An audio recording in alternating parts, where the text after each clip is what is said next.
All right, guys, here on 1870 Off-Road, we have just accepted our first product.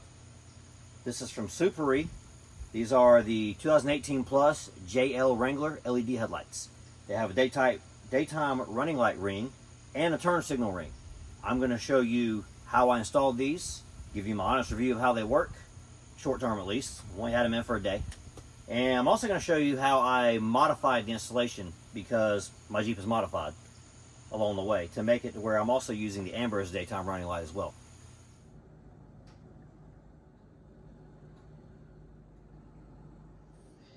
In the box is the two headlights, wiring to connect your two light options for your rings, T-caps to connect in your factory wiring, a set of mounts with springs so you can adjust your headlights up and down. Guys, you do not have to blind oncoming traffic with your Jeep headlights.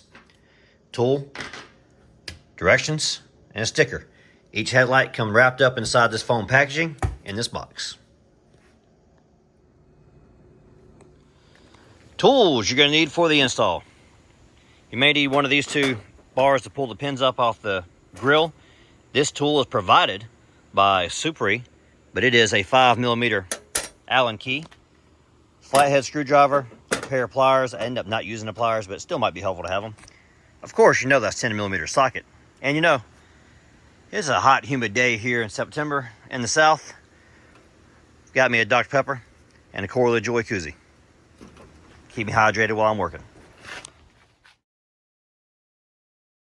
All right, so you got these push pins on the top. There are 6 of them. Or is there 8 of them? Hang on. There are 6 of them.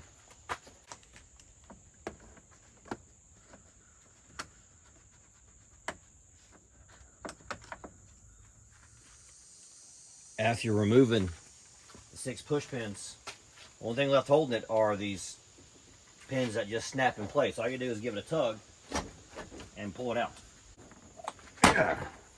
There you go. That's what it sounds like when it comes loose. Now, what you're trying to disconnect is all these little push pins here. These 2 right here are the ones I can't get out. These other ones are already released because my winch is in the way.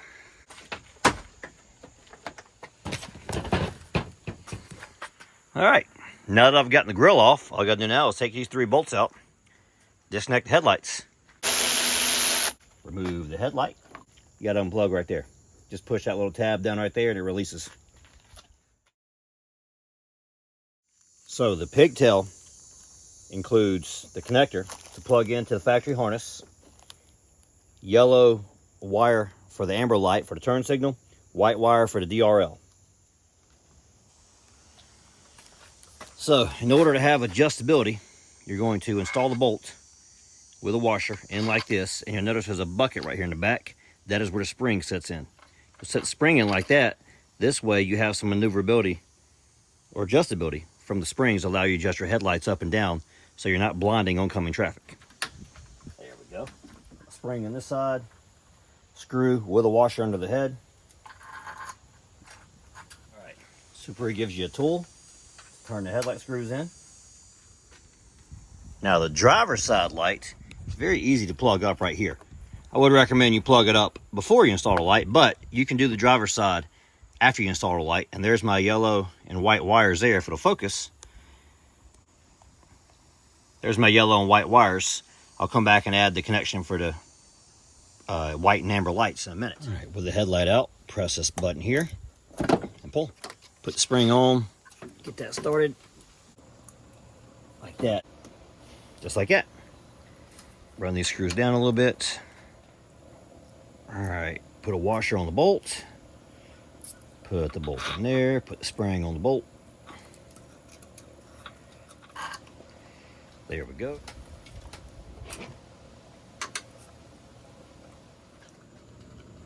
All right, I've ran these screws all the way down to fully compress the spring. Then I'm gonna drive the vehicle up to a flat surface, turn the headlights on, and then I'll back the screws off to adjust the headlights down or side to side if I need to. Now that I'm done doing the work in this area, peel my protective cover off so I don't scratch my lens up, and good to go on this side. Go over here and do this side now.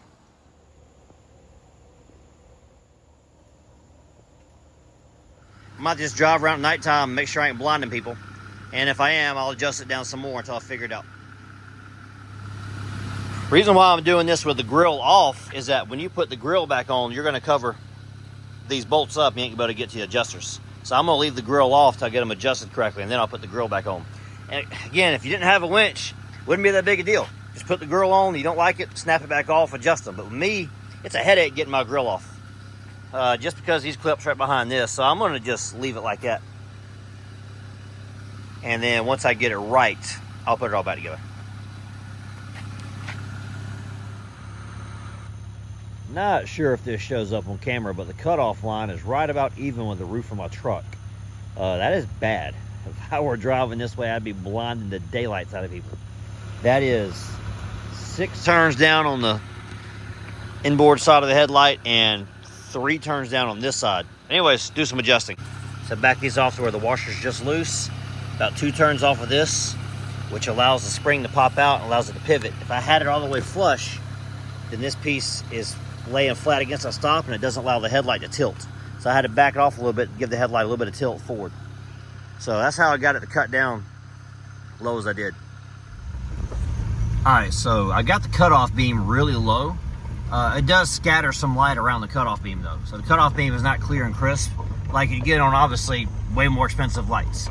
I mean, guys, you can pick these lights up for under $200 while the clarity of the beam is not quite 100% up with everything else, but for what you're paying for, it's really bright. If you're gonna be off-roading and stuff like that, you're not necessarily as worried about the cutoff beam, the cutoff line, just how crisp it is. But I've got it turned down pretty low, so. Headlights only. Fog lights on. Fog lights only.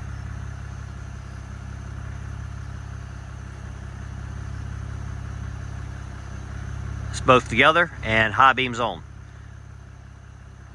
So high beams is a big difference. It is like, here's my KC lights. High beams are gonna be like my KC lights. You definitely do not want to be riding behind somebody with your high beams on. But hey, if you're out riding by yourself, you're on a trail, this is awesome. The only thing I would say, like I mentioned before, you do not have a very 100% crisp, clear line. It does it's got bright spots and dull spots, but it does light up everything. So while it is dull, there's no black spots. The only black spots you see are those, and that's actually caused by that fog light. So you'll see. Let's see. Yeah, you see my hand going across right there, right here by the fog light. So the black spots are being caused by these fog lights. Next morning, we're finishing up the work, watching College Game Day on 1870 off-road. But I'm gonna run this amber wire up here to my switch controller so I can turn them on manually. Come over here, we'll check this out. Whatever switch controller you have, feed your wires in here. I'm gonna run mine off this switch here. So whenever I go to press this button, I will have amber lights. And from my test yesterday, the amber overrides the white. So if you run your white lights off something else, you can just press a button, swap it to amber. So now they're all started, I can go through and start just pushing them in, opposite of when you removed it. There we go. We'll have this base and this insert. So go through, put the base in there. That'll kind of line the holes up. I'll go back to my pins. Now I can push them all down. That one's pushed down.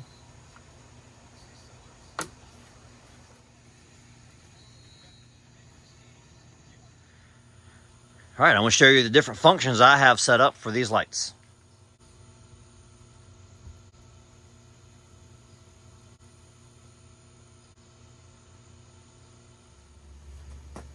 As for my initial review, I really love these lights. I like them better with the LED ring. Now I'm going to go ahead and tell you, I tried to talk them into sending me some with an RGB ring and they wouldn't do it. So the fact that I worked them up to give me headlights, I take what they'll give me. So I don't run colors on my Jeep. You'll notice even in my videos with the rock lights, they're always in amber. I run yellow lights here, I run amber fog light covers here. The only reason I would have wanted the RGB function of the ring would be I can make it match these yellow lights here, and also for Christmas. As you guys know, come Christmas time, my Jeep club, Wicked Jeeps here in Georgia, We cover all of our Jeeps in Christmas lights. We have antlers set up. We have a generator running all the Jeeps. We daisy chain them together and we hook them up to a light sequencer. And we put on Christmas shows all the way around everywhere in South Georgia, starting in middle Georgia. Starting in about the middle of November, all the way through to Christmas. Every weekend we're putting on Jeep shows everywhere with Christmas lights. Really cool thing we do for the towns around here. You can watch the videos and see last year's stuff. Maybe I'll figure out to clip some in here. For that reason, I wish I had RGB, but honestly, guys, outside of doing a Christmas parade, I would never use any color other than yellow or amber. Anyways, I'm not really going to run around putting my Jeep in crazy lights. 20 years ago, I would have done it then. But I've had enough tickets for doing that stuff in my life. I don't want to do it no more. So yeah, nowadays I don't do that no more. I grew up past that. But I like this function. I like this look right here, by the way. It is not designed to use amber as the DRL. It's designed to use white as a DRL. I rewired it to make it work this way. The reason why, you'll notice right here, I don't have a daytime running light. Some of your 2018s do not come with a DRL. Because I didn't have a DRL, I was not going to have the proper function designed with these lights. So I just sat there and I played around the wiring a little bit last night when I was hooking it up and I figured out how these light sequencings work. So what I did is I ordered a jumper from Quadratech that's going to hook into this light, to the running light function. And I'm going to jumper that to the white light right here. So the white light currently is not hooked up. I haven't gotten my jumper yet. I just ordered it yesterday. Then I'm going to hook it up to this so that if I run just these lights, the white light will come on. And if you turn on the amber switch, it will override the white and put the amber light on there. So that's how your turn signal works. Your turn signal works with this being a DRL, and then when you turn on your turn signal over here, the amber input comes to this LED ring, it overrides the white and switches the light to amber. So after I tested it last night, figured out how all that worked, I decided to override it using an amber daytime running light. So if I turn my blinkers on, these aren't going to blink. So as you see here, these lights are functioning normal with the turn signal. These lights are not hooked up to the turn signal. I have these hooked up to my switch pod. Now, in the directions from either Suparee or Suparee, I really don't know how to pronounce the name of their company, they tell you this is made for a stock installation. If your vehicle is modified, you may have to modify the directions. My vehicle is modified. I have a lot of aftermarket lights on it. I have an aftermarket switch controller up here. So, and all these lights are ran off that switch controller. So in my situation, I could have ran it the way it was designed, but I decided to go with my altered scheme I have going here with my Jeep, and I changed it. And I really love the look. If you guys know my videos, I tend to ride around with those fog lights on, kind of my signature look, but now this might become the new look. I really, really love that look right there. So yeah, this is what we got. It's gonna be a blast. And long-term review is coming.